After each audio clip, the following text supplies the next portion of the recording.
अस्सलाम वालेकुम व्यूअर्स। आज मैं आपके साथ शेयर करूंगी कि किस तरह हम अपने जले हुए तवे को घर पर ही बिना किसी केमिकल के और बिना बाज़ार से कुछ ख़रीदे हम इसको किचन की चीज़ों के साथ ही साफ़ कर सकते हैं।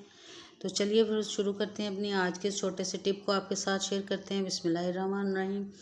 तो इसके लिए वो सबसे पहले मैंने तवे को चूल्हे के ऊपर रख लिया और इसको हम खूब सारा गर्म कर लेंगे, फुल आँच रखेंगे इसकी। और आप देख रहे हैं कि धुआं उठ रहा है और इतना ये हमने इसको गर्म करना है, लेकिन चूल्हे को हम बंद नहीं करेंगे। चलते चूल्हे के साथ ही इसको मैं छुरी की मदद से खुरचना शुरू कर रही हूँ।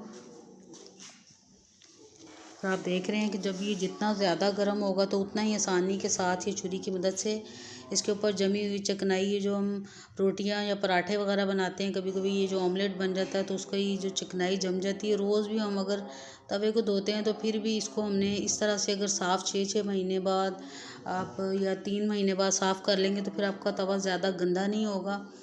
रोज़ धोने के बावजूद ये जम जाती है तो उसको इसी तरह से साफ़ करना पड़ता है। और आप देख रहे हैं कि छुरी की मदद से काफ़ी इसको मैंने खुरचा और इसकी चिकनाई साफ़ हो गई है, लेकिन चूल्हे को मैंने अभी भी बंद नहीं किया। चूल्हे को एंड तक हमने खोल के रखना है, लेकिन छुरी को थोड़ा एहतियात के साथ ही हम इसको साफ़ करेंगे कि हाथ भी जल सकता है। तो आप देख रहे हैं कितनी आसानी के साथ ये साफ़ हो रहा है, और ये इसीलिए कि हमने इसको खूब अच्छा सा चूल्हा बंद नहीं किया, गरम करके इसको मैंने निकाला है। अभी मैं इसको प्लेट के अंदर निकाल के भी आपको दिखाऊंगी कि ये कितना ज़्यादा गंद जो जमा हुआ था वो निकल आया। लेकिन आपने वीडियो को स्किप नहीं करना, आगे चल के भी इसमें बहुत सारे टिप्स हैं आपके लिए कि आपका तवा बिल्कुल जला सड़ा भी है तो बिल्कुल नए की तरह साफ़ हो जाएगा। और सबसे पहले ये इसकी जो पहली लेयर है ये इसको अच्छी तरह से हम उतार लेंगे चिकनाई की। और आप देख रहे हैं बहुत आसानी के साथ ये उतर रही है, और ऐसा इसीलिए कि हमने चूल्हे को बिल्कुल बंद नहीं किया। बहुत ज़्यादा गर्म होने के बाद भी चूल्हे को दरमियानी आंच पे मैंने खुला रखा है, इसको ऑन रखा है। आप देख रहे हैं काफ़ी हद तक इसकी ये चिकनाई सी इकट्ठी हो गई है, लेकिन अभी भी इसको हमने खूब अच्छी तरह से छुरी की मदद से ही पहले साफ़ करना है। थोड़ा सा हिला हिला के इसकी साइड घुमा घुमा के बस इस तरह मैं पहले इसको साफ़ कर रही हूँ।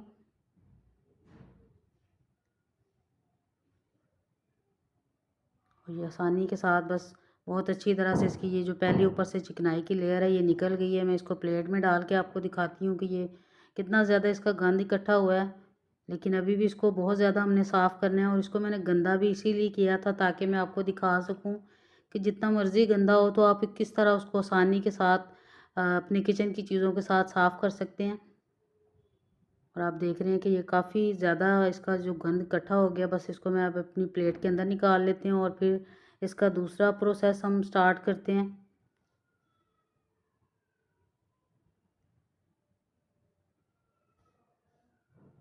तो अब बस ये देख रहे हैं आपकी कितनी ज़्यादा चूल्हा भी ऑन है, जिसकी वजह से धुआं वगैरह उठ रहा है आपके सामने।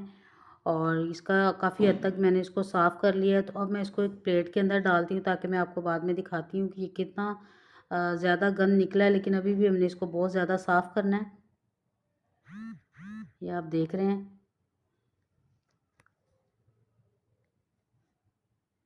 तो बस इसी तरह खुरचते रहेंगे और इसको हम साफ़ करेंगे।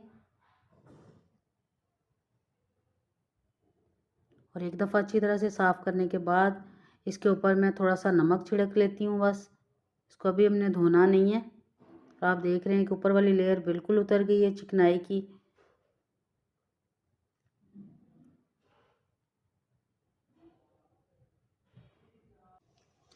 तो अब बस इसके ऊपर ये मैं 1 चम्मच नमक डाल रही हूँ, और नमक डाल के इसको थोड़ा सा फैला लेंगे।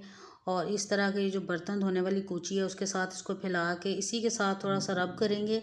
और इसको ये जो काला काला सा हमने इकट्ठा किया था छुरी की मदद से, बस उसको एक दफ़ा साफ़ कर लेंगे। और इसके बाद भी अभी मज़ीद हमने इसको साफ़ करना है। आप वीडियो को स्किप मत करिएगा ताकि आपको अच्छी तरह पता चल सके कि हमने इसमें क्या क्या यूज़ किया और किस तरह हमने अपने गंदे और गले सड़े से तवे को जो बिल्कुल काला हो गया था, जल गया था, उसको हमने साफ़ किया आसानी के साथ। तो एक दफ़ा अच्छा सा साफ़ करने के बाद अभी इसको हमने धोना नहीं है, बल्कि इसके ऊपर कुछ चीज़ें और भी ऐड करेंगे। और एक दफ़ा मैं आपको दिखाती चलूँ कि ये कितना ज़्यादा ये काला काला जो हमने चिकनाई ऊपर से जली सड़ी उतारी है, ये देखें आपके सामने है। तो इसको बस मैं फेंक दूँगी, इसका कोई काम नहीं है। बस आपको दिखाने के लिए बस इसको मैंने प्लेट में डाला था कि पता चले कितना ज़्यादा हमने इसको साफ़ किया है। तो अब ये बस धोए बगैर अभी हमने तवे को धोया नहीं था, तो इसके ऊपर ये 1 चम्मच टाटरी डाल दिया और 1 चम्मच मैं इसके ऊपर बेकिंग सोडा या बेकिंग पाउडर कुछ भी आपके पास अवेलेबल है तो वो आप इसके ऊपर डाल सकते हैं। और मज़ीद थोड़ा सा मैंने इसके ऊपर नमक डाल लिया। ये तीनों चीज़ें डालेंगे तो फिर ये जो तवा है बहुत आसानी के साथ साफ़ हो जाएगा। और अब इस तरह से एक लेमन ले लिया और इस तरह उसको मैंने अपने कांटे के ऊपर लगा लिया, क्योंकि अगर नींबू हाथ की मदद से हम रगड़ेंगे तो फिर हाथ जल सकता है, तो इसलिए मैंने अपनी आसानी के लिए इस तरह से लिया है। अगर आप चाहें तो आपके पास अगर नींबू का जूस है तो आप नींबू का रस है तो उसको भी डाल सकते हैं, लेकिन वो फिर फैलेगा नहीं क्योंकि तवा हमारा खूब गर्म है। तो इसलिए अगर आप इस तरह से रब करेंगे तो ये नींबू का जो जूस है, नींबू का रस है, वो आसानी के साथ हमारे अपने तवे के ऊपर अच्छी सी कोटिंग हो जाएगी।